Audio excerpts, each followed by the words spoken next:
Friends, hello everyone. Welcome to this channel.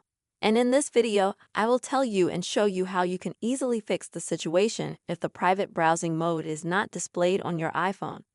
Friends, please subscribe to this channel, put your likes, and also don't forget to write comments after watching the video. So let's get down to this topic.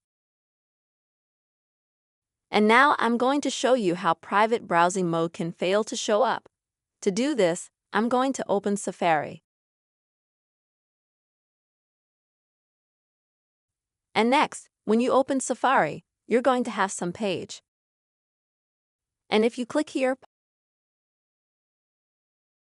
you won't be able to see private browsing at the bottom here. And now I'm going to show you how you can fix this situation. To do that, you're going to have to go into your phone settings.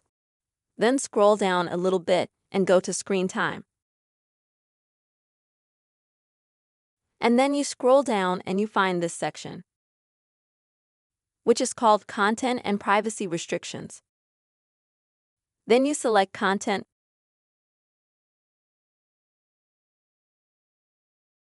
And then you find Web Content and you go to that. And as you can see,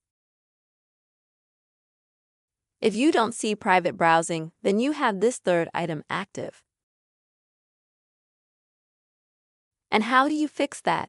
You'll need to switch it to one of the two items above. You may need to have, as in my case, a phone password. And now that I've switched my iPhone to the very first mode,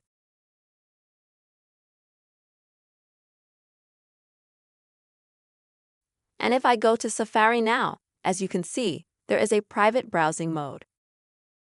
Friends, this is the simple way you can easily fix the situation if the private browsing mode is not showing up on your iPhone.